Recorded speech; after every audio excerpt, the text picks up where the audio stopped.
Okay, so this is the webcast live hangout with Dr. Doug Graham. Now, I'm here quite early because we've been trying to work out how to get this to work. I don't know if, I guess no one's watching right now, but you might be watching this back on YouTube. So, been trying to get this to work, been trying to work out how to add him to it, and I just don't know yet how to do that. So, I'm going to try and do that for the next few minutes and and then it'll officially start. But it won't start till 8 if we get this sorted out by then. So right now I'm just looking at a picture of myself talking. Link to the YouTube page, link to the video embed, link to the event. And I just don't know what's happening here. It should be simple. One of these things that should be as easy as there's a thing saying invite this person or add this person to the call. And there's nothing like that here. Absolutely nothing like that. So it's maybe it's the version I've got or something, I don't know. But let's see, Q&A. This feature is disabled. Right, why is it disabled? Oh my God. Oh my, why is that disabled? Why is it disabled? One viewer. Whoever's watching, I'm trying to make this work.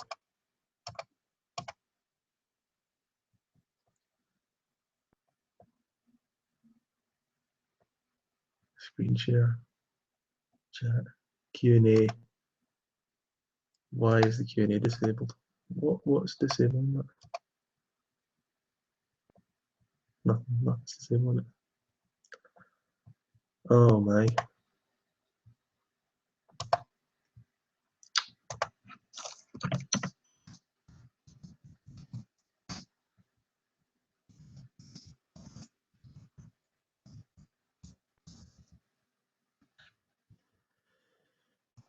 I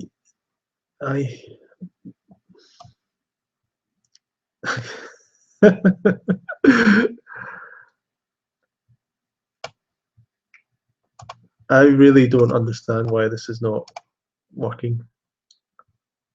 Right. I can't even see any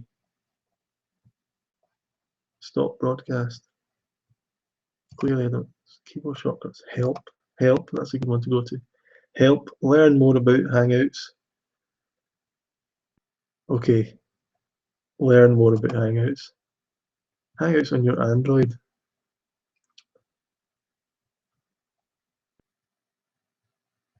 How do I start a Hangout?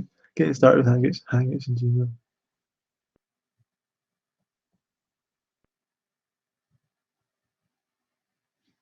Oh my God. Oh man.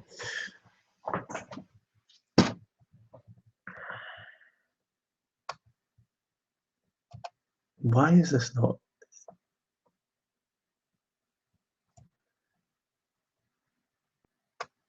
Right.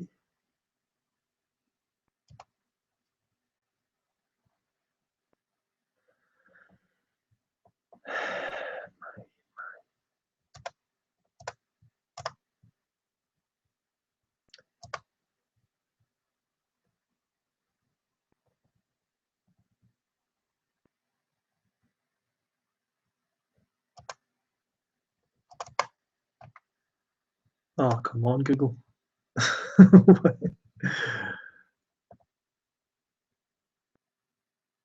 Chat. Ah, good.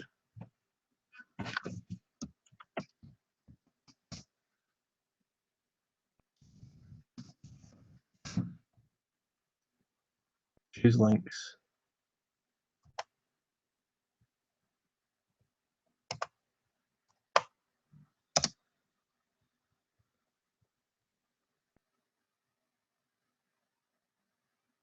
This page is accessing your camera and microphone.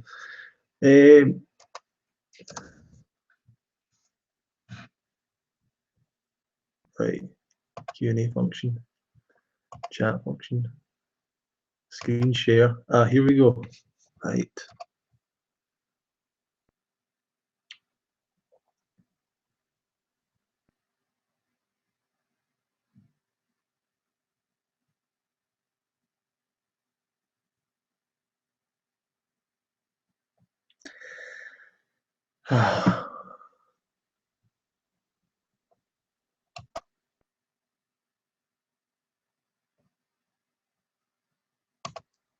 No, that's not right.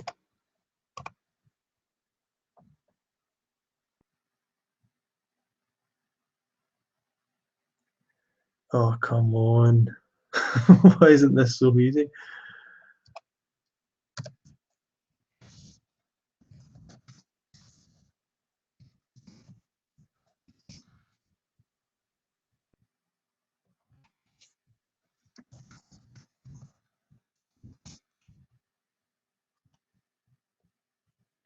So what do I do? Invite someone?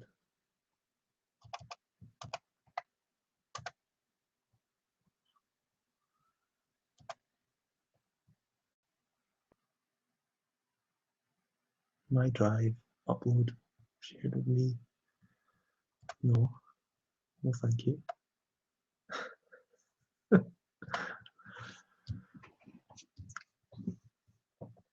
So I don't see any option here to add a person to this call. Wait a second. Settings. Settings, okay, that's fine. What's this? Turn camera off. Oh, invite people.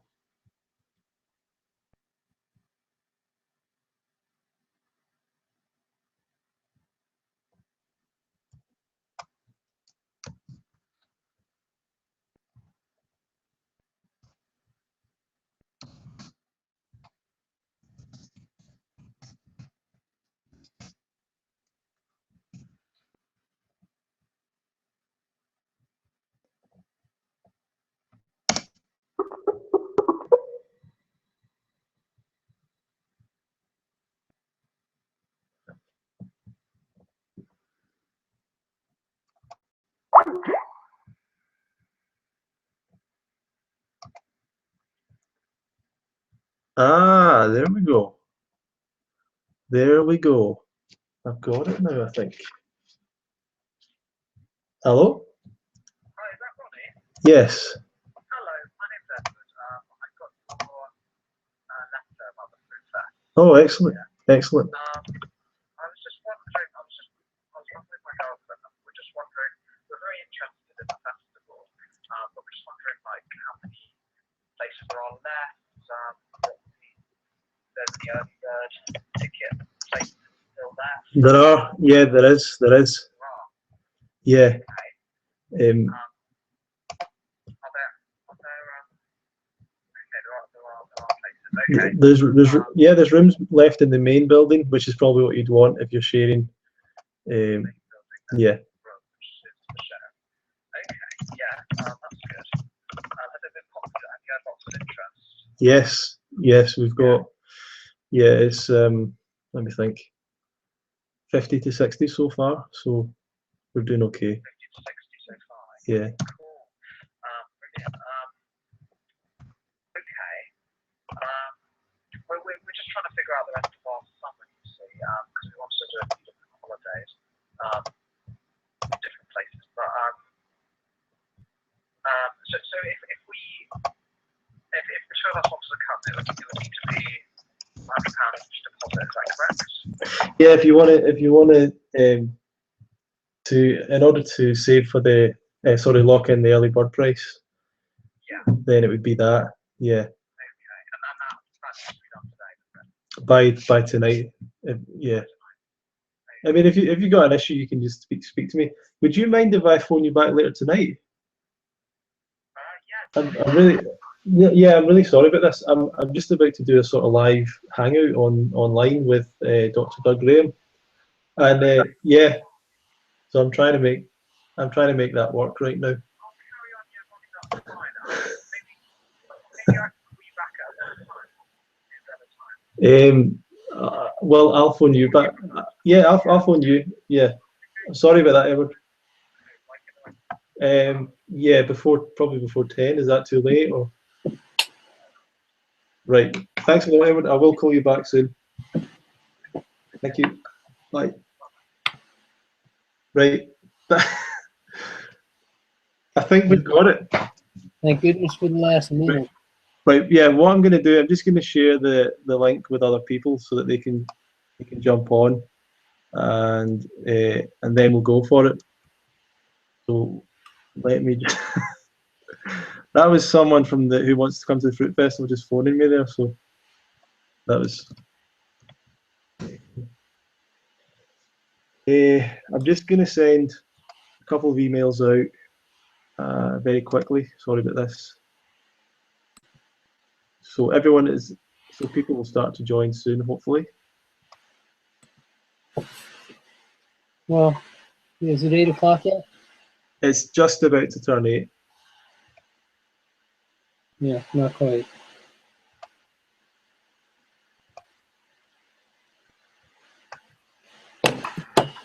Time to open up the doors. Try time to what? Time to open the doors. Yeah, yeah.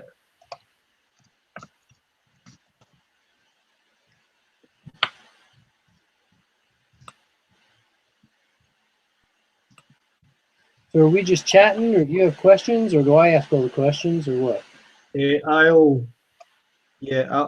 I've got a few questions, and then we'll just sort of chat, I suppose. Yeah, it should be fine. I mean, there's you should be able to see who else is in this chat. Why am I not seeing that?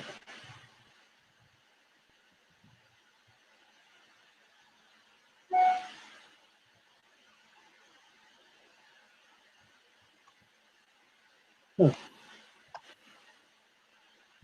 Okay, we'll give it maybe 5 minutes or so, or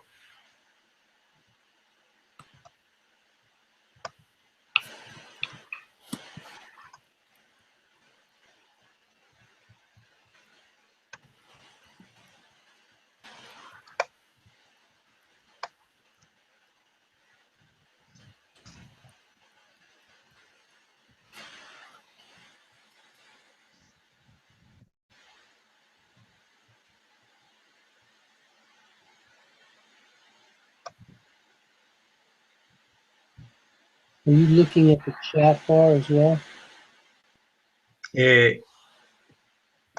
not right now. I'm just sending a couple of emails out to the whole fruit festival list, and You should be able to tell if people have joined.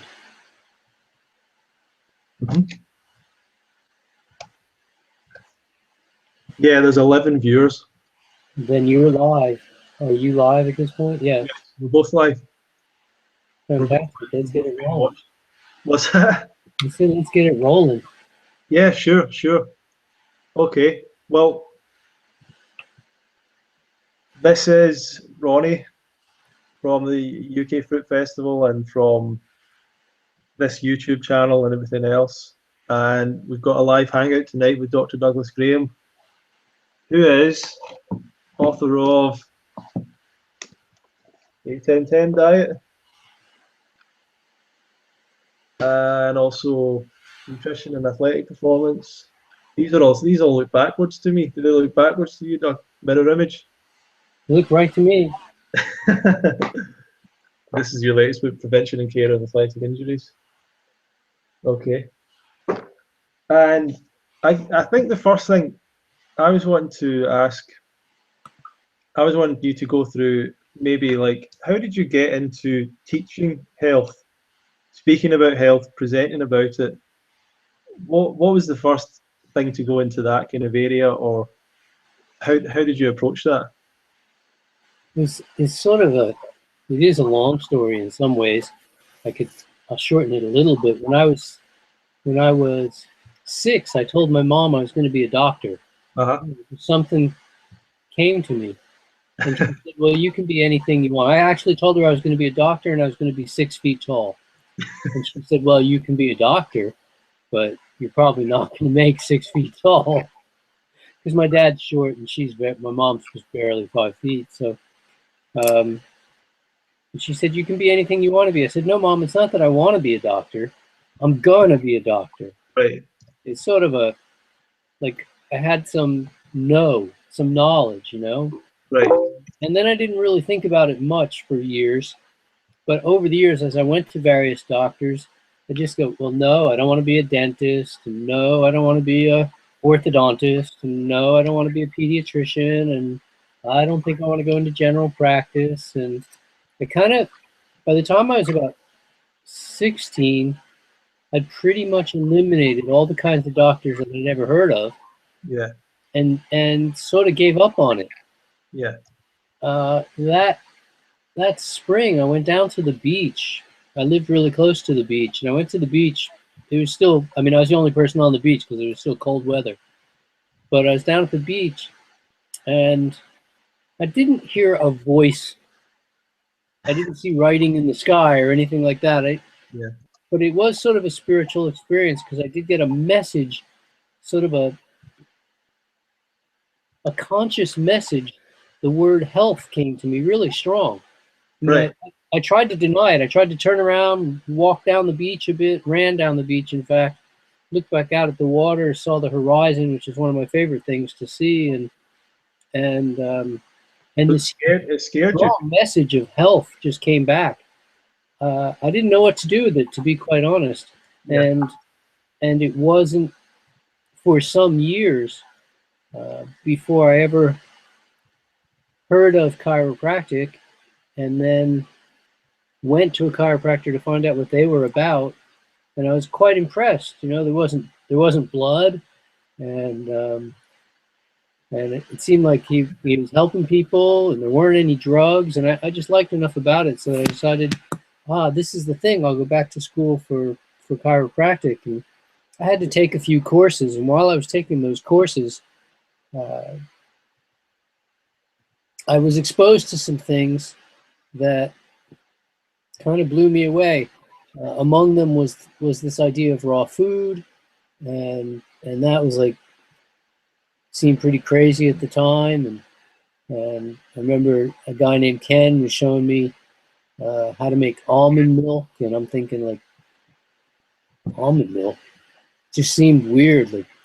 It all seemed very weird, but I decided to start eating a lot more fruits and a lot more vegetables than I had been. I was already vegetarian and going vegan, and I don't know, the whole thing just sort of mushroomed. I went back to school, and while I was in school, just this whole thought of health just kept percolating, and I decided that I wanted to put more emphasis on teaching people about health, literally become a doctor who specializes in health, rather than one who specializes in diseases or sickness or reading x-rays, that sort of thing. So I looked into it more, and what I found is that there almost aren't any. You can't find any doctors of health. They don't exist. And the closest thing I came was natural hygiene, where the doctors do hygiene, but then they do other things as well. Yeah. And that worked for me. So I said, okay, I'll get my degree in chiropractic. I'll learn about hygiene, which is the science of human health. And I've never looked back. I've never got more.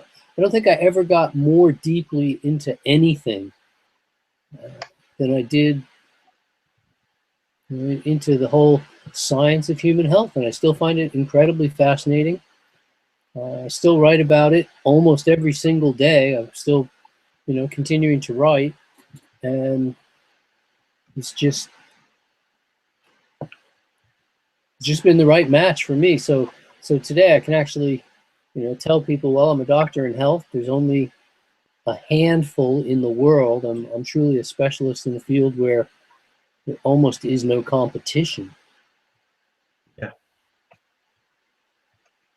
I look forward to when there is lots of competition and there's thousands of doctors of health, and and the number of doctors that specialize in sickness shrinks dramatically. So were you into chiropractic? Were you studying chiropractic before you got into raw foods and natural hygiene and stuff like that, or was that about the Well, same? my introduction to raw foods came while I was doing my prerequisites for chiropractic. But I didn't go raw food like a light switch. It was a very gradual transition for me. There weren't any leaders really teaching about a 100% raw diet, and even some of the ones that talked about eating almost all raw weren't talking about vegan. They were including like goat's milk or whatever, Sure. cheese from goat's milk, and it's hard to. It's kind of like the bear climbing over the mountain. All you can see is to the next mountain, and so the visionaries 50 to 100 years ago had a hard time seeing as far into the future as we've taken the science of health today. Yeah.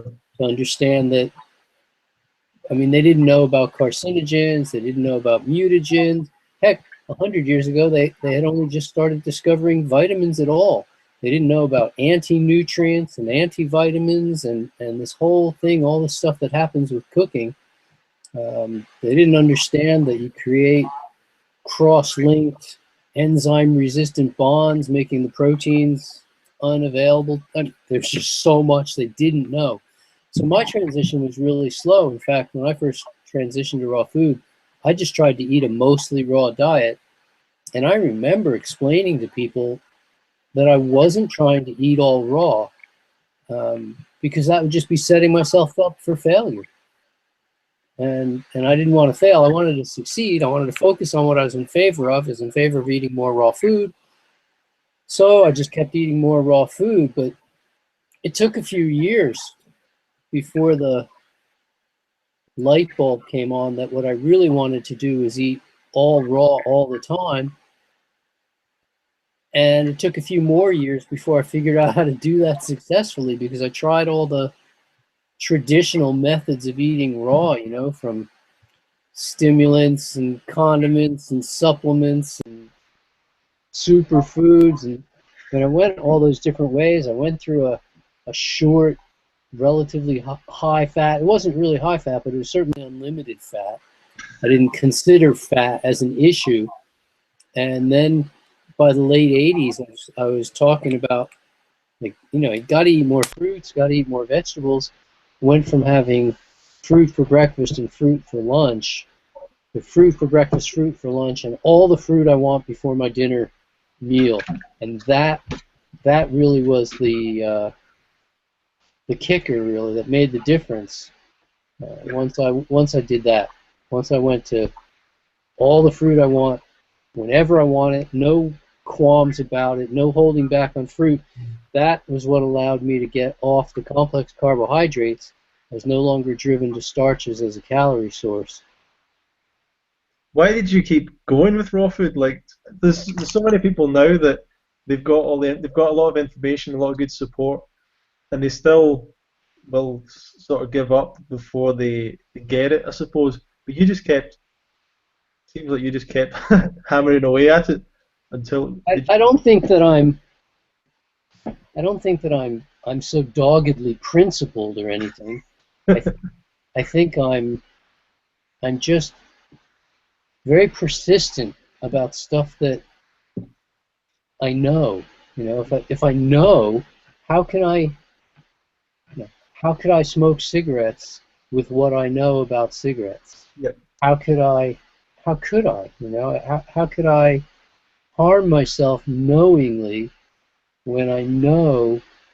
I've studied the science. I've created the raw nutritional science course with Rozzy. It was actually Rozzy created it at first, and then we took the program out on tour and developed it further, and to understand raw nutritional science that deeply, there was just no going back.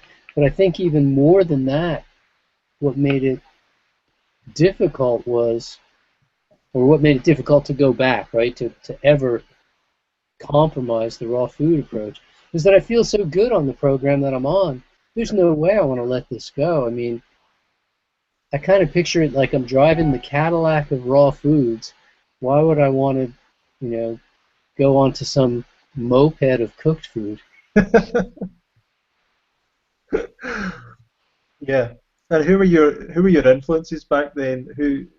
I know that you were friends with TC Fry, who's obviously well known in the natural hygiene community. I mean, I met all the hygiene doctors, but most people Right. don't know any of them. Dr. Martin and Dr. Brocious, and um, most people don't even know those guys. But I met all of them because once a year the hygiene professionals would get together Yeah. for a conference. So we'd spend a week together, and that was just brilliant. I mean, I knew I was sitting with some of the best minds in the world, and just having access to them was fantastic. But I also communicated with the other raw food pioneers um, from. Well, I never really got to communicate with Ann Wigmore, although I would have liked to. She died in a fire that was suspicious origins, but Oh, really? yeah, we won't. All we have is our suspicions. Uh, and I wrote a little bit with Johnny Love Wisdom back before he died, and of course got to know Viktoras Kalvinskis quite well. Spent a fair amount of time with him. Sure. But I asked all of them, including Dr. Vetrano and T.C. Fry, what's the best diet for health? And they said the raw food diet. And I said, well, what's the best diet for athletic performance? And they said the raw food diet. Yeah. I said, well, how would you design a raw food diet for somebody who's seriously athletic or wants to become seriously athletic? And they all told me the exact same thing. They all said, we have no idea. That's not something we've ever done. Sure. We help sick people get well by giving them no food at all, or by putting them on a diet that's got a lot of vegetables in it so that they're on incredibly low calories, but they still get to eat and just watch the body heal itself. Yeah. And we've never really, I mean, why would healthy people never come to us? We're doctors. We help sick people get well.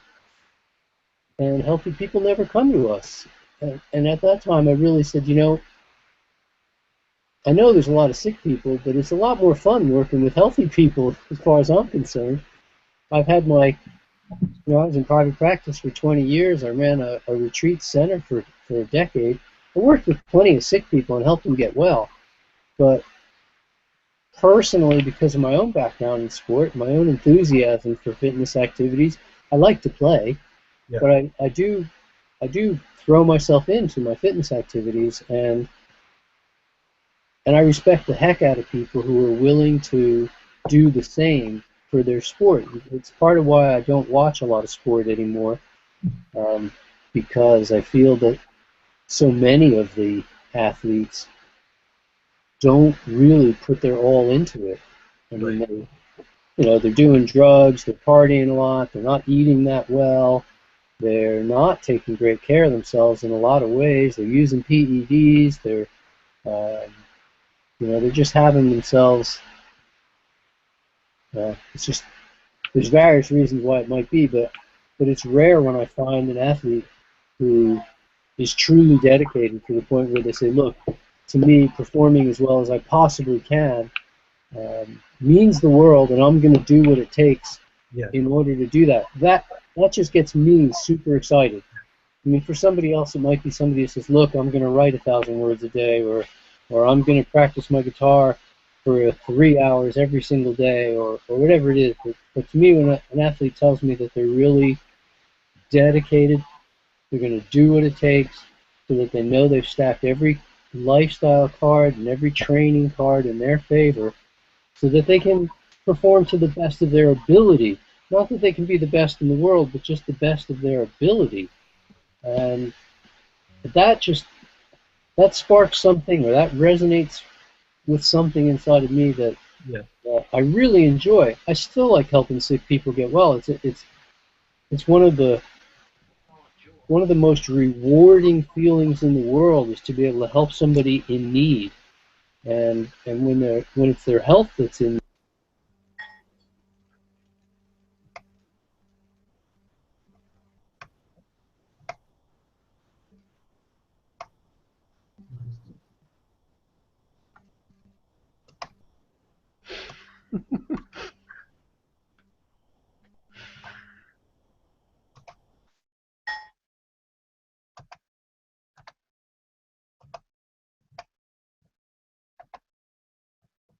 Oh God.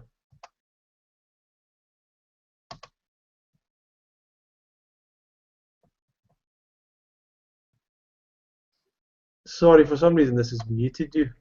Give me a second. Yeah, for some reason. Hello, can you hear me? Is that better? Right, there you go. There you go. I don't know when it cut off, but It was only like seconds ago, so yeah. it should be okay. Yeah, so, but in saying that, with working with athletes, you have worked with a few uh, quite well-known athletes. So how did that come about? So say, for example, uh, you've worked with some people to extend their careers, I believe, is the idea that they wanted to keep going longer. Well, athletes are in a funny position. Yeah. We have to remember that they're typically very young people. They're usually in their 20s. Okay, some in their 30s, but the majority of people that we think of as professional athletes in almost any sport, this is people in their 20s, and they're making oodles of money, and they have a buffer system of people who keep them insulated from everybody else. And they know their sport. They have the ability to pretty much say whatever it is they want, and they get it. And I can understand how you get to a point at that level where you start thinking you're God, you know it all, you're invincible, you know better than everybody else. Something happens, where these people, at the same time, everybody and their brother wants to come along on their pant leg and be dragged into the money. Uh, they want something from the athletes. Well, I've never gone after athletes. They've always come to me. I'm kind of an old school doctor in that regard, as the expression goes, an old country doctor, but an old school doctor that when I was a kid, doctors didn't advertise. That was considered taboo. It was simply not done. And so I never really got to the point where I started going after athletes. How they have found me has been a miraculous story that I don't fully understand. The number of athletes that have called me over the years, and I go, how did you find out about me? And every single one of them has a different story. There's no funnel, there's no channel, there's no route that I'm aware of, and somehow they still do. But I have worked with professional athletes from just about every sport, and it's been rather a fascinating experience. So I just enjoy the fact that they're motivated to take good care of themselves. Well, as we say, when you're 20 and you're on top of the world, and you're 25 and everybody says yes to you, well, it's pretty easy. But when you're 35 and you start to see that it's not going to go on, the party's going to come to an end. Yeah. The bar's going to close soon, and the money is going to get turned off, and you've gotten used to spending a lot of money, and you don't really want that lifestyle to end. The aches and pains start to build up, whatever it is. At some point, at least a percentage of those people realize, maybe we could go to somebody who understands what's going on, and they can help us. And I've had the good fortune of working with quite a few athletes who came to me specifically because they wanted to extend their career. Nowadays, I'm starting to see more younger athletes who are coming to me at the beginning of their careers. Yeah. Which is good, but still the how they find me is a mystery.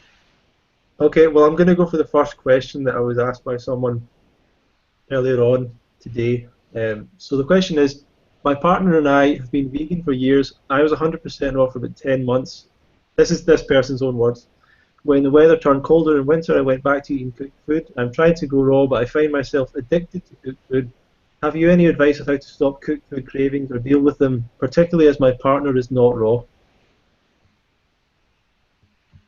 Sure, I do. I mean, in every family, somebody has to go first. That's just the way it is. In every family, somebody goes first. Yep. Somebody has to introduce the idea and convince the rest of the family, if they wish to, convince the rest of the family that they're serious, that show them that they're succeeding, show them that they're happy with the results, convince them that they're serious, that no matter what else the rest of the family does, they're going to continue on their chosen route. And, you know, I mean, there's lots of families that when there's an election, different people vote for different things, or if they go out to a Chinese restaurant, they all order different food. You know, whether you choose to eat cooked food or not has got to be your choice, not your partner's choice. And, you know, if you find that food tempting, then you still want it. You know, you're going to eat raw when you want to eat raw, and you'll eat cooked when you want to eat cooked. And if you say, oh, I want to eat raw, but I keep on finding myself eating cooked, it's because you somewhere, some part of you still wants it, or you wouldn't eat it. I recommend increasing your education, certainly. The more you know, the better motivated you become, and making yourself really aware of your reasons for eating raw. You know, what is it that you need? Why are you eating raw? So that when you become a little bit challenged, you can say, oh, but wait a minute, this is my reason. I used to have asthma when I ate cooked food, or I used to get terrible tummy aches when I ate cooked food, or I used to, you know, whatever it was, and I don't want to do that. And that's why I stopped eating cooked and went to raw. But what I found is, and I'm going to say 100% of the time, it's not really true. I'm going to say 99% of the time, but for the sake of time, we don't have to get into the 1%. 99% of the time, when people go back to eating cooked food, they go back to eating complex carbohydrates. Yeah. They're eating bread, rice, pasta, corn, potato. They're eating something starchy. And they do that invariably because they weren't eating enough calories from fruit. They weren't getting enough carbohydrates from their fruit. Either the fruit wasn't sweet enough or they just weren't eating enough of it. But, you know, if you eat enough carbohydrates from fruit, then you're not tempted to eat complex carbs. And otherwise, you know, I mean, if I was really hungry and there wasn't any fruit around and my partner's eating peanut butter and jelly sandwich or a piece of pizza or pasta or whatever it is, it's going to look like food to me. You lose your ability to discriminate to the degree that you, the hungrier you get, you know, the more desperate you become, the less you can discriminate in terms of whole, fresh, ripe, raw, organic plants. And those are the 6 key parameters for determining healthy food. And anybody on any diet is going to come up with those same 6 parameters and go, how do I know if I'm eating healthy? Whole, fresh, ripe, raw, organic plants. Those are the 6 key words. On the topic of, this kind of links into something someone asked. They were asking about sprouts. What's your thoughts on sprouts? And is that something you have? I think sprouts are young, tender greens. But most people who eat sprouts aren't actually eating sprouts. They're eating what's called a germinate. When a seed first is exposed to water, it germinates and it puts out a little tail of a root, and eventually it'll put out a bit of what's called a sprout. You know, it'll sprout and it'll grow 2 green leaves that are called cotyledons. When it has the cotyledon green leaves, then it is technically a sprout. So sunflower sprouts are sprouts, but a lot of the things that we eat as sprouts, like what they call sprouted wheat, that's not sprouted. That's just germinated wheat. So I think we need to understand that. For me, I don't condone starchy germinates because they're still starchy, and and legumes that are like a garbanzo bean that's just been germinated. I wouldn't go for those. You're going to find they're incredibly difficult to digest still. Right, right. But if you want to eat true sprouts, you want to grow some sunflower sprouts and then cut them and eat them. They are very nice, tender green, and the thing I think that I like to make clear is that they're not better than other greens. If you want to grow some sunflower sprouts, or somebody wants to give you sunflower sprouts, well, super, great. Have your sunflower sprouts and enjoy them with your salad, or have a salad of them. But they're not better than other greens. They're not better than lettuce or celery or the other things that you might choose to have as your greens. And I think they're okay. I'm not here to. Well, actually, I'm not here to go against anything. I'm here to express what I'm in favor of, but I'm certainly not against the consumption of sprouts. Just to speak to the audience, if anyone wants to add a question, you should be able to put something into the group chat. Type it in on the chat. What's that, sorry? They can just type it in on the chat bar on the side. I'm reading them as they come. Yeah, and anyone, there's a few people have joined the call. Some people probably just watching on YouTube. If anyone wants to speak, then just put a message.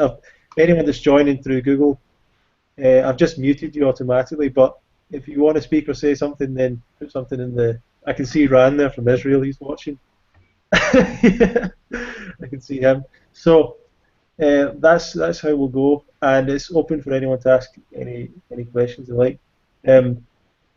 Obviously, there's been a bit of talk recently about the idea of this is something confusing, is the idea that human diet, some people are starting to say we were eating cooked food for a very long time, as if the natural human diet should contain some cooked food, and that, I don't know, archaeological whatever shows that people had fires or whatever it is, I'm not sure. But what's your, I don't know, knowledge on that, or research into how we were eating? I mean, I think it's pretty easy answer from my end. All the creatures on the planet eat raw. That's the model set in nature. Yes, we've been eating cooked food for a while. That doesn't make a justification for us eating cooked food. There are plenty of civilizations of people that have been around for a long time that smoke tobacco. And none of them have shown adaptations that made smoking tobacco good for them, to where they needed it or responded better to it than if they didn't smoke it.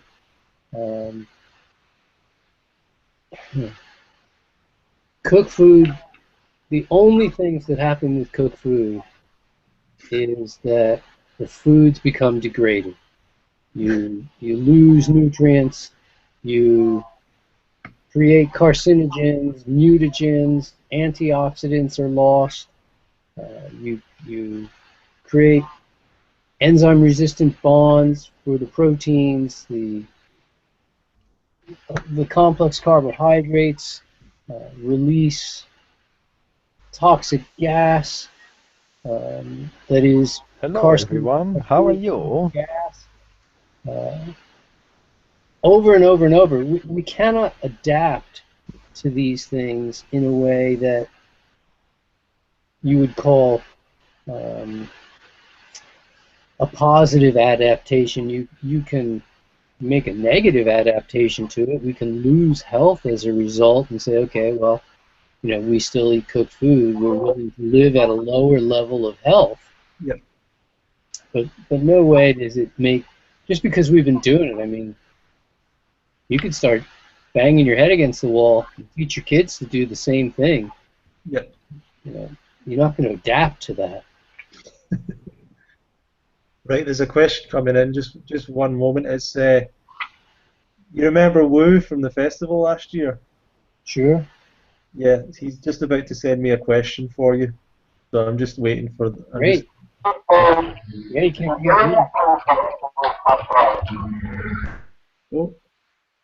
So as people are coming, I'd ask anyone that joins the call to mute themselves for the time being, and then if you would like to ask a question or speak on the call, then please leave a message in the right-hand side. Okay, so Wu's saying, if you've went back to eating cooked food, what's the best way to get back to fully raw? Is a water fast beneficial first? If so, for how long? I don't think the way to get better at eating raw food is to not eat anything at all. I wouldn't really recommend that as an approach. That would be like saying, I haven't been very active lately and I want to become athletic, so should I start out by doing no athletics at all? Yeah. No, I don't. I mean, I understand the value of a fast in terms of every cell within the body, all functions, all anatomy, all the physiology of the body, vectors towards health when we fast. But this isn't something I recommend people do on their own. Although it's a perfectly natural thing, there's too many risks involved. There's too many health situations that can come up. Supervision is really valuable. But if you want to get better at eating raw food, the way to do it is to eat raw food. Yep. I've had this when I first started lifting weights. It's been almost 4 years now. First time in my whole life that I've ever lifted weights. And when I first started lifting weights, what I wanted to do was learn how to lift heavier weights than the ones that I could lift already. And there's so many strategies out there. There's people who say, well, what you should do is do sets of 10, and then some other people say do 12 and then 10 and then 8 and then 6, and then there's other people who say 5 sets of 5. And I went to two of the guys that live near me that are doing some weightlifting, and it happens that they are internationally ranked in the world of powerlifting, and I asked them both, what's the deal, and they both said the exact same thing. If you want to get better at lifting heavy things, lift heavy things. So if you want to get better at eating raw food, eat raw food. Yeah. The more you practice, the better you get at it. Okay, great. So Ran from Israel wants to ask a question. I'll just bring him on now. I don't know, Ran. Yeah, okay. He's out to everyone. Okay. Right, you should be able to unmute yourself, Ran. You should be able to unmute yourself. Okay. There you go. Can you hear me now? Sure. Hi, everybody. Hi, Dr. Graham. Good to see you, Ron. Good to see you too. Good to see you too, Ronnie. Yeah. And well, mine is actually not so much of a question. I would kind of like to describe my situation at the moment. That I have, for some reason, in the past few months, tried cooked food again. After about a year of being completely raw, and well, I don't know. It kind of it felt like it was a good experiment for me. Of course, once I started, I wasn't able to just keep it for just in low amounts. It takes over. Invariably takes over. It takes over. So and I don't know. It's like I tried a lot of stuff that you are talking about. I tried writing down the motivations for being fully raw, and I tried, and I feel that it's working for me. It's just like, I don't know, I guess I feel that it's working too slow. I would have liked to make the process even quicker. Like, why would I want to keep it with cooked food? Because I know all the reasons for not eating cooked food. And I don't know, just kind of like some support for somebody who has been advanced, but then went back to eating a little bit of cooked food and then a little bit more. It's kind of, I felt it was a good process for me in the sense that behind just trying to stick to the 80-10-10 rules, I feel that there is a not so stable emotional base, and having tried cooked food again, I was able to see that not so stable base and try to work on it, and I feel as if I did manage to get a lot of process in the emotional place. So it was beneficial for me in a sense, not health-wise, not to my body. I've been sick again and so on. But so that's the situation mainly. And maybe you can shed some light on how was it for I you? find most people have. There's several things going on come to my mind. One is that most people have to learn the same lesson more than once before they really get it. I mean, I call us human beings are slow learners, and so we burn the roof of our mouth on hot pizza time and time and time again, and we cut ourselves picking up broken glass time and time again because we don't use a tool. We use our bare hands and think, oh well, this time I'll be able to pick up the glass without cutting myself. And we hurt ourselves in a variety of ways. How many paper cuts have you had? You know, it's like you should have learned by now, but no, we still get paper cuts, or we get blisters on our feet from wearing inappropriate footwear or whatever it is. And it's funny. We are slow learners in this way, and we're also forgetful.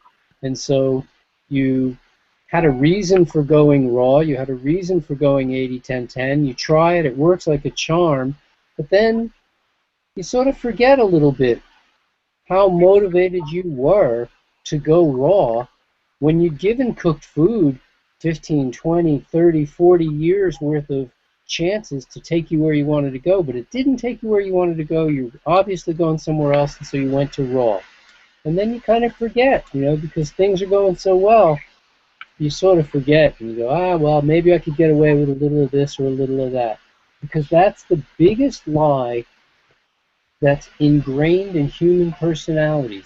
I mean, you can look on the internet for the big lie, you know, and what is the biggest lie in the world?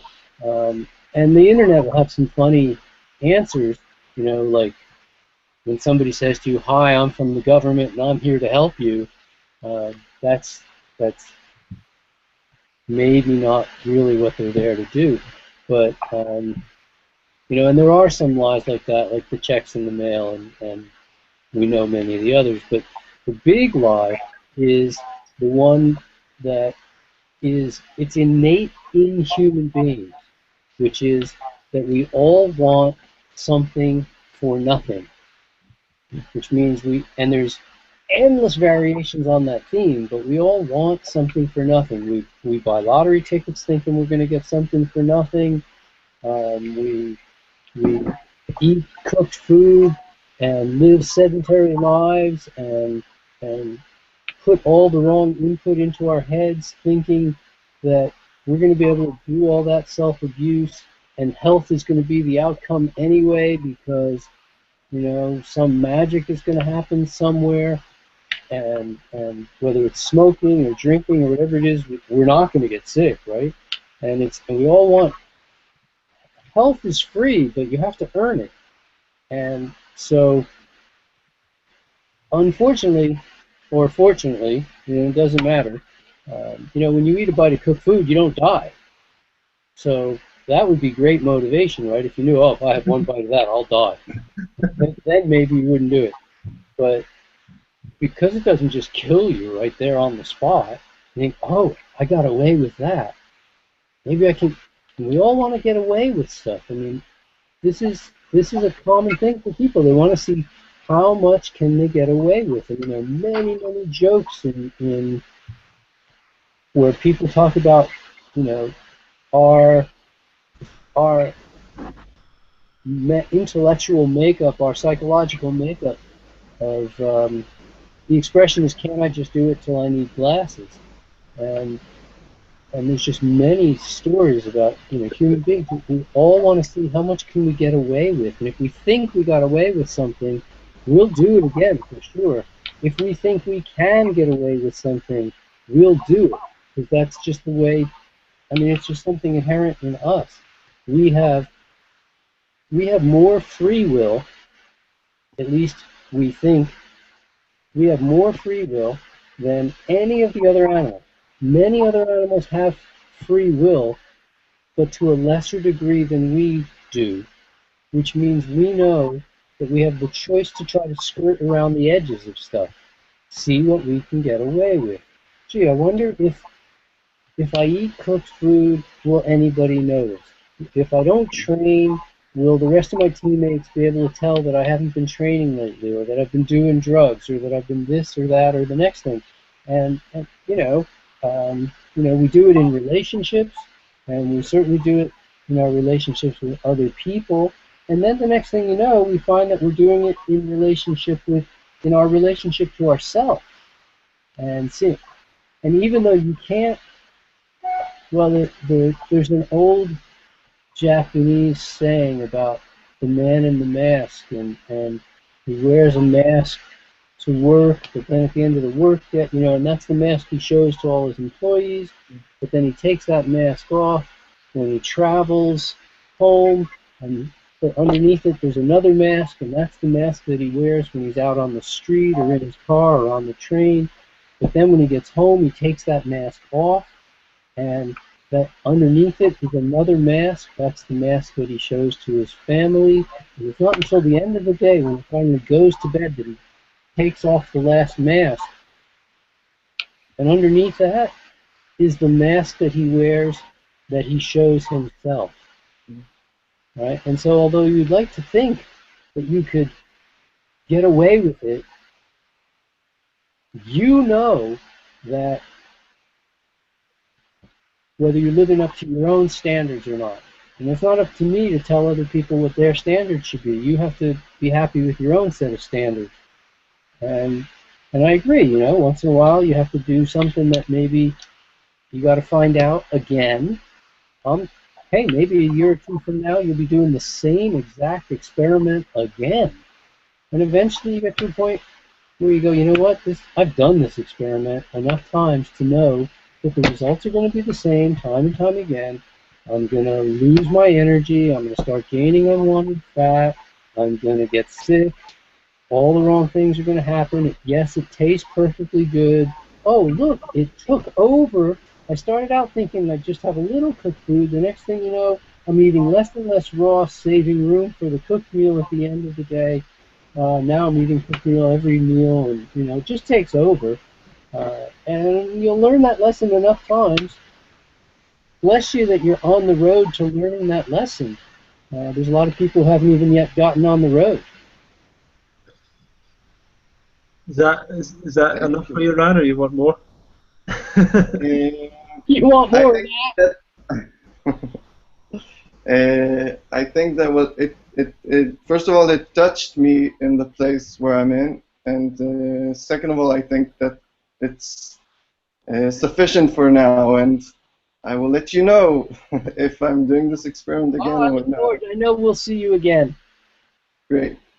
Okay, thanks a lot, Ran. And maybe if I can ask another question, or should I wait till somebody else gets their question and then ask mine? Yeah, well, I'll just talk. I just want to make a few announcements, and then we'll come back to you. We can come back straight away. There's a few questions here. Sure. I just want to say that if anyone wants to ask a question, please put in the right-hand side. If you're joined the call and you'd like to speak, then also what is this meeting about? So this is a hangout with Doug Graham. Any questions you want to ask, basically, so it's open to anyone. But I just also want to say that we're speaking a little bit about the UK Fruit Fest, which is an event that Doug will be speaking at from the 5th to the 9th of August in the UK. Every day. Yeah, they're every day, and There's yeah, so if you want to register for that event, there's still some places left. fruitfest.co.uk/register if you're interested in coming to that. There's an early bird price offer that is finishing tonight, so the prices will go up as of tomorrow. So if you want to get in at the lowest price, then go and check that out now. I'll put the thing in the chat box. fruitfest.co.uk/register. Now, Jonas Sunshine asked the question. He says, I want to know how you met TC Fry more. Well, I guess he wants to know a bit more about how you met TC Fry, and maybe you could speak about who he was and his influence on you, maybe. Oh, yeah, sure. I met T.C. Fry in 1985 at the American Natural Hygiene Society's annual conference in Santa Barbara, California, and was very impressed by him. Spent a week meeting various other hygiene leaders of the time, and we rather hit it off. We found we had a lot of common interests, and he was very much into taking health to its extreme, or to its maximum, and he was highly motivated and very excited. And I didn't see him actually again for a year until the 1986 American Natural Hygiene Conference, and again got to spend a week with him. But at that point, we made close enough friends that he started coming to my house to visit occasionally, and after hearing me do presentations, he invited me to start doing lectures with him. He was on a lecture tour that took him all over the country, different cities every weekend of the year, and so I would go out with him. I never counted how many times, but I mean, was that the start of your speaking career, in a sense? I mean, I had done public speaking before that, but not on the field of health. I did 4 or 5 years of public speaking on weekends in the fitness industry, and of course, in my private practice at that point, I was running events at my office, where I would run open events at my office and invite guests to come on different topics, and I would talk there. So, no, I actually got started in public speaking in the late 70s only because I had to. I didn't want to, but I was coaching a trampoline team and started doing presentations where we were doing half times at soccer matches and county fairs and things like that, and I would be the one on the microphone explaining to the group what were the benefits of this kind of exercise and what were the kids doing, and how did they develop as a result of doing that. And that's actually what got me started speaking. And then I'd been trained to be a teacher in school, and I learned a bit about how to take courses in public speaking while in college. But then when I realized I was going to be behind the microphone a lot more, I went for professional training to become a public speaker through the National Speakers Association in the United States, and did that for, I don't know, 5 or 6 years to get enough training to where I felt comfortable understanding how to put talks together and what created a good influence, and how to make my talks more efficient and effective. Right. So, I mean, that was meeting TC. So we ended up spending a lot of time together.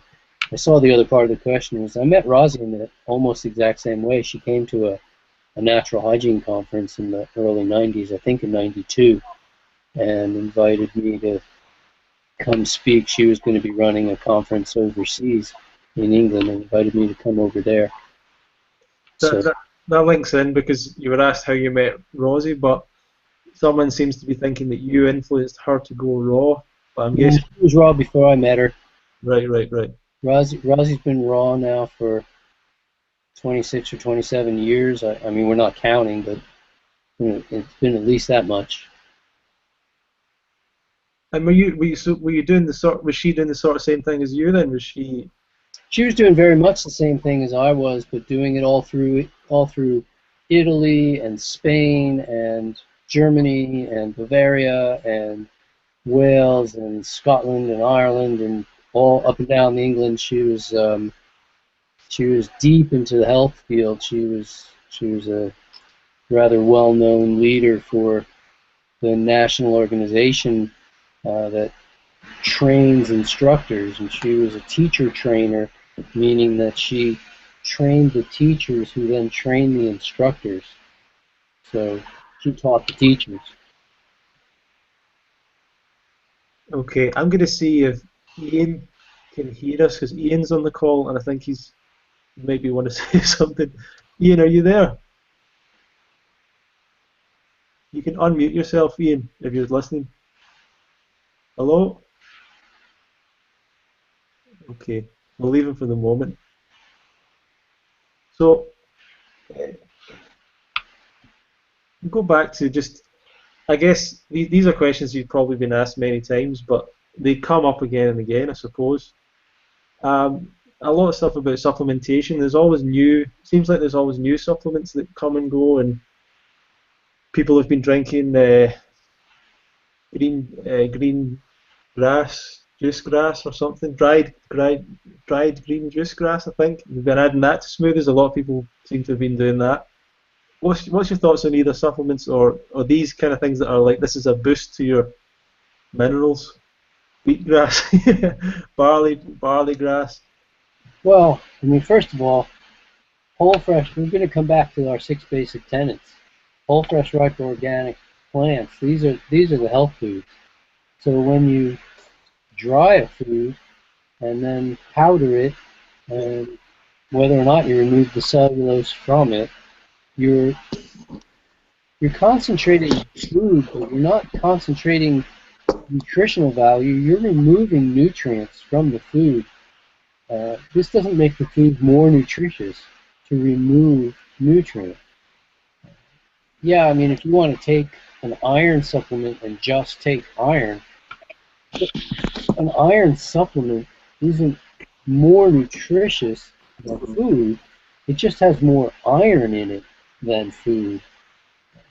Can you imagine if I invited you over to my house and told you that I was going to give you celery that was picked 5 years ago, and it's been in storage after it was dehydrated and then powdered, and now it's been sitting in storage for 3 years before it went to a distributor who sent it to a warehouser, who sent it to a wholesaler, who sent it to a health food store, where I bought 3 bottles of this stuff and 2.5 years ago, and now it's been in my house, and I'm just getting to the end of the 3rd bottle, and I'm going to share that with you, some 5-year-old celery. Yeah. And I'm going to try to convince you that that's more nutritious than fresh celery. I mean, let's get real here. Things that aren't as nutritious as food are less nutritious than food. That is not a supplement. That is a detriment to your nutrition. And am I against people eating green powder? No. Can you eat more green powder than you can green food? No. No, no, no. If you take your celery and you dehydrate it and then you powder it and then you stick it in water, it's going to swell back up to what it was before. You can't actually consume more celery just because you dehydrated it, because when you eat it, the volume of the food's going to take on the water again, and it's going to blow back up. Now, if those people, the processors, remove the fiber, well, and then they sold it to you, telling you that it was more nutritious now that they've removed an essential nutrient, no, I don't buy that either. You know, yes, you could eat more of it then, but isn't one of the reasons that we eat whole food because of the fiber? Why would you want to remove the fiber? I mean, there's endless there's endless arguments. You know, the people can say, oh yes, well, but there's soil depletion and the farmers don't know how to grow nutritious food anymore. And I'm thinking, well, didn't the people who grew those vegetables that they powdered, didn't they grow them in the same soil as all the other farmers? I mean, if farmers don't know how to make healthy soil, why should supplement salesmen know how to make healthy soil? And shame on them for keeping that secret, even if they did. But why would I think that their food was more nutritious? There's no way. There's no way that powder out of a bottle is more nutritious than whole food. I mean, you know, we all love T. Colin Campbell and his China study for his comments that fruits and vegetables are the best foods for you. Raw food is the most nutritious for you. The low-fat vegan approach, his support of the low-fat vegan approach, he's even actually said 80-10-10 is the best way to eat. And we all love him for all that stuff. And then we are willing to overlook what he spent almost a decade in order to create his new book, and the only word in the title is whole. And we're just going to overlook that and say, oh no, let's get dehydrated, powdered. Who knows? Nowhere on the bottle do they tell you what year that stuff was harvested. They don't want you to know that it's years old. Yeah. I mean, it's got to be, okay, it's spring. It's spring right now, at least up here in the northern hemisphere. And if you're buying a bottle of barley powder, the very soonest it could have been grown was last summer. And it's got to be almost a year old. But I would be willing to...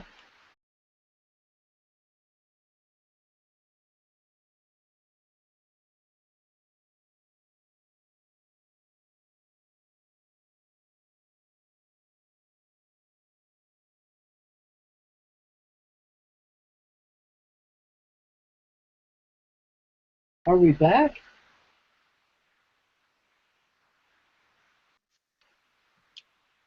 Hello, Doug. Yeah, I'm back. Yeah, just a bit of something happened there. Don't know what it was. I didn't touch anything, so I think it's just No, they told you the server error. That's cool if they got us back at all. Anyway, I'm not going to. I don't think for a second. If I want more nutrition, better nutrition. Yeah. First of all, let's remember that the best nutrition isn't all about food. I mean, sunlight is a nutrient, and getting enough sleep affects your nutrition, and your mental attitude affects your nutrition, and B12 doesn't come from food in the first place. There's a lot of things to do with nutrition that don't even have anything to do with food. And at the same time, if I want optimum nutrition, I'm going to go for whole, fresh, ripe, raw, organic plants, and they're going to be whole food, whole, fresh, ripe, raw, organic plants. It's sort of, I don't know if people get, you know, as you said at the beginning, there's always the new supplement, and this tells me a lot, because they wouldn't keep coming out with new supplements if the old ones were working. Right, so I mean, we still have apples and pears and celery and lettuce and the same things that people have been eating for thousands of years, and because that's what works, that's health food. And if they always come out with something new, this is telling you that the old stuff didn't work. When they tell you new, improved, you're going, oh, I should throw away the old stuff. It wasn't any good anyway. Well, that's like people talk about deficiencies on the diet or the lifestyle, and yet if you look, maybe I'm wrong, maybe you can comment on this, but if you look at some of the great deficiencies that have ever plagued mankind in terms of diet, it's been things like a lack of what's in fruit that's been the problem, like a lack of vitamin C causing scurvy, a lack of B vitamins causing beriberi, pellagra, things like that. These are all things that surely would have been cured by if they'd had access to more fruit. Fruits and vegetables. It's all about eating enough fruits and vegetables. These are the universal health foods, and in today's world, deficiency is not the problem. Modern medicine clearly recognizes that at least 95% of all nutritional problems, some people say 99, but they clearly recognize at least 95% of all nutritional problems are problems of excess, not problems of deficiency. Sure. And that excess is invariably caused by eating foods other than fruits and vegetables. It's not an excess that gets caused by eating fruit. So again, if you want to say, oh well, the disease is an excess of this, it's a lack of fruits and vegetables. So it always comes back. I mean, it's very, very basic. In some ways, you know, I can sound a little like a broken record and just go whole, fresh, ripe, or organic plants again for the 8th time in an hour. But in another sense, this is the basics. There's no substitute for fresh air, sunshine, sleep, emotional poise, exercise, sufficient water, whole, fresh, ripe, organic plants, the 80-10-10 diet. I mean, this is okay. So we won't go. It's going to be so much fun at the festival, Ronnie. I mean, I thought we were going to spend an hour talking about the festival, and I'm thrilled that we didn't. But the festival, you're putting on the best festival in the world. You're going to have the best food you could ever possibly imagine. Yeah. If anybody's sitting on the fence about coming to the festival, I'm going to, like, now's the time. You're running a special right now? Yeah. The early bird offer finishes tonight, so the lowest price. Are you okay to stay a little bit longer? You need to go right now, or when do you need to go? I kind of thought we had an hour, but I mean, if you want to spend a couple more minutes, I can. Okay. Well, just to finish off the efficiency thing, Rand's asked, what do you make out of melon belly syndrome? Some people say it's a chromium deficiency. No, it's definitely not a chromium deficiency. I mean, it's been proven time and time again. You know, tons of people who've tried taking chromium to solve that problem, and it didn't make any difference. You know, you can't measure for chromium levels. We don't have any accurate way of measuring chromium levels, which makes it a lovely supplement to sell. But we can go 6 different ways to show that it's not that. I have heard various theories about what causes melon belly, and I haven't found any of them that hold water. So I'm not voicing an opinion on what causes it. Usually, I find if people just slow down and eat a little bit more slowly, that they won't have a problem. But it's not a universal cure. I've experienced it myself back in my earliest days of raw. It's not something that I ever get anymore. I haven't had it in, I don't even know, 20 years or more. But I do remember it being very uncomfortable, and I've known plenty of people who suffered with it who don't anymore once they persisted with eating the whole food diet. Okay. We'll ask Stephen's question. So he says, how does cooking a food denature a protein, and why is it then less absorbable? And he says he's heard Don Bennett talk about this, but he's looking for another perspective on it. Well, Don attended a talk I gave years ago where we explained the entire chemistry of what goes on with cooking food. In fact, Don filmed it one year when Rosie and I did our raw nutritional science course. But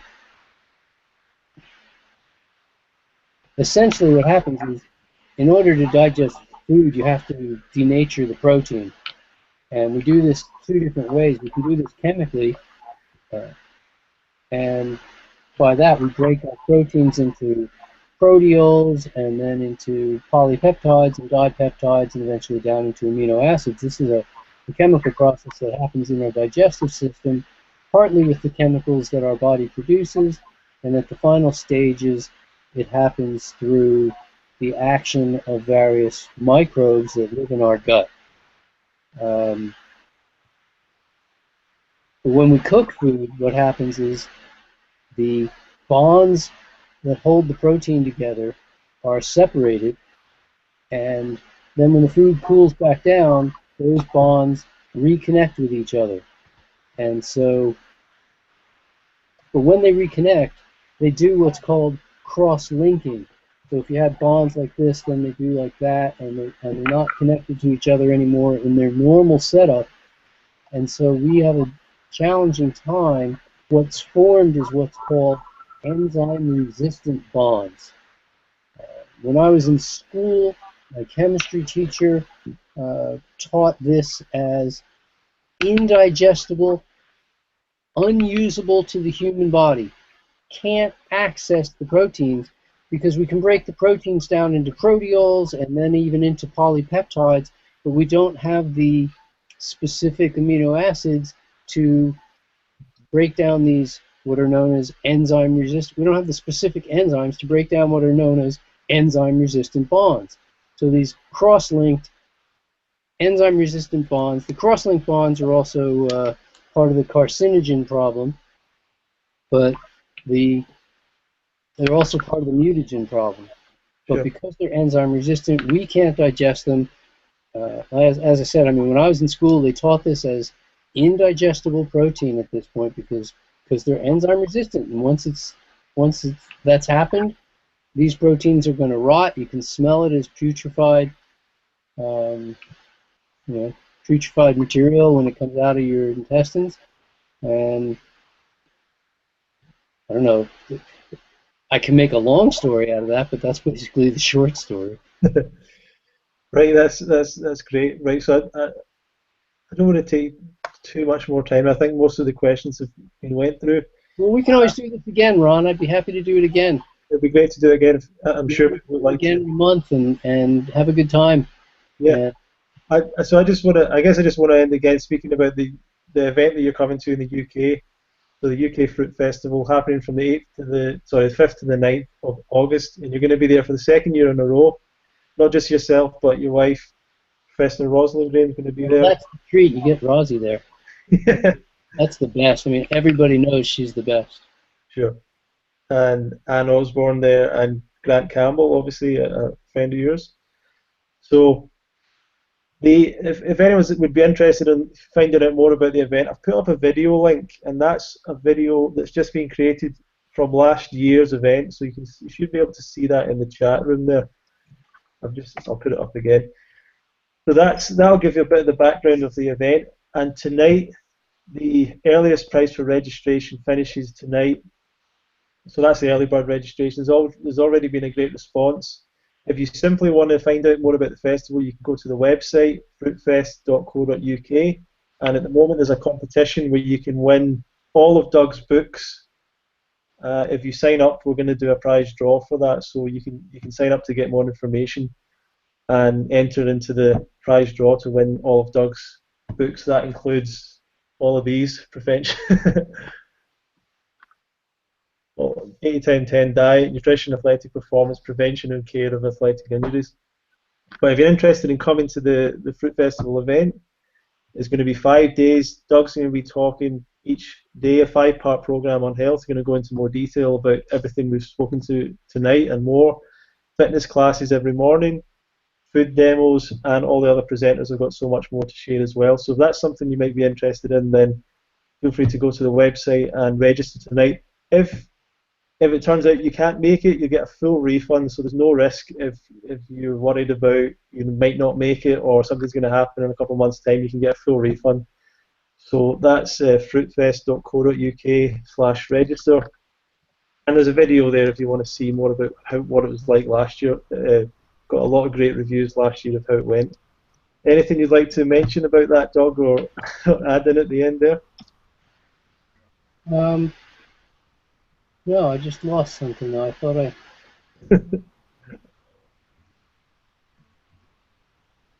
I just posted, but I guess I didn't.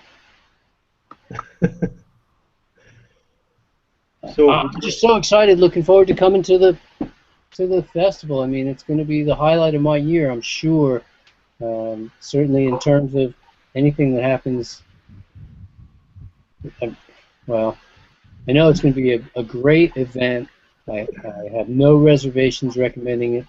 I think it's so cool that we know it's growing up this year, that the numbers are quickly rising, and that we've got Jake coming to be. Yeah. I trained Jake as a chef through my program that we call the 80-10-10 chefing program. We teach culinary skills every year in Sedro-Woolley, Washington, and Jake has now come a couple of times to participate in that program. He did really well, and he's going to knock us out with some superb food. I'm really looking forward to Jake coming as well. And I know some people might be asking, can they volunteer? Well, we've just about filled all the volunteer positions. So, wow, cool. Yeah, I mean, it's really been. We've got a lot of good response. I'm hoping to get it as many people as possible, obviously, but we've only got the full venue is about 100 places, 90 to 100 places, and we're already pretty. I don't want to say close to getting full, but it has been quite quick, the amount of people that have been signing up. So anyone wants to register and inquire about that, you can go to the website link. And what else? What's new for you, Doug? What are you working on at the moment? What's the next thing for you? Well, the next thing for me really is this weekend I'm participating in a powerlifting competition, and that's kind of, it's on my mind a lot right now, but I'm trying not to overthink it. At the same time, I'm working on a bigger project that has me rather excited. I'm not talking about it much until I actually get it done, but I am working on a book. It'll be my biggest book ever. It's going to be over 200,000 words, or very close to 200,000 by the time it's done, which means it's going to be a little over 400 pages. And I'm about 2/3 of the way done with that book at this point. So it's exciting times there, but I still have to just keep plugging away. It's a lot of words to type. But I know what needs to be said, and I'm looking forward to getting that one done, and hopefully releasing that by the end of the year. So, and to me, that's the big project, is just keep typing, because I know I've got several books after that, even, that are already queued up, as the expression goes. I want to, I know what's coming next and next after that, but right now I'm working on one that's got me excited, just because, typically people know that I tend to write short books, and because I feel like making them short often makes them very digestible. Don't worry, folks, this book, you only have to read it one page per day, so you'll be all right. And I guess just to finish off, hope this isn't too late for you, but you've experienced negativity and criticism, and people have been your biggest fan and then turned against you and all this kind of thing. And what keeps you going? What keeps you motivated when that kind of thing happens? Because obviously, yeah, well,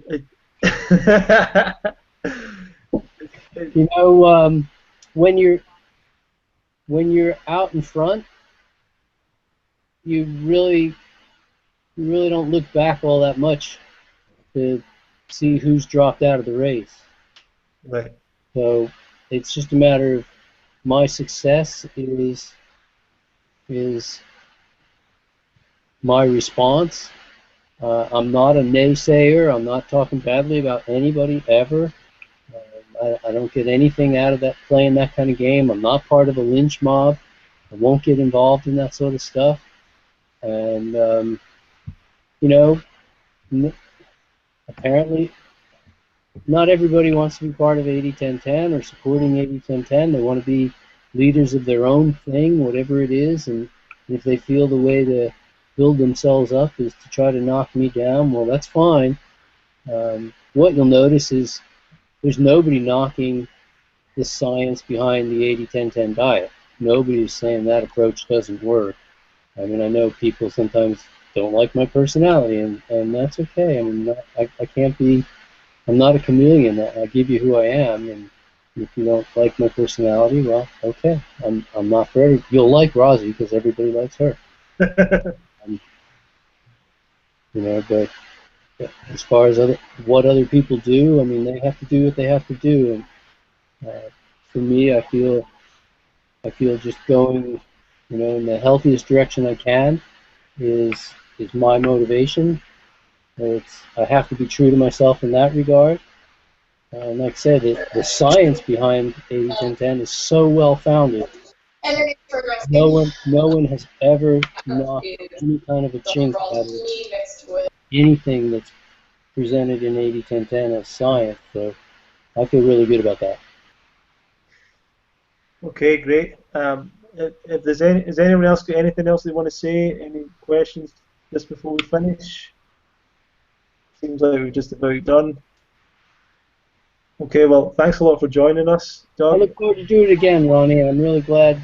I've gotten I read a lot of thanks, you know, as I'm reading through the comments, and appreciate the people who came to hear us. I also do webinars, you know, off of my Food and Sport channel. If people want to come to some of those webinars, they're welcome to come.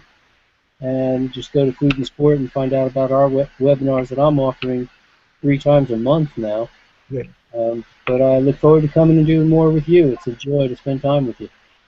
That's part of the 80-10-10 family package? It's part of the family package, but we also open it up to people who just subscribe to our website. It's a free subscription, and we open at least a few of those up every month so that other people can listen in.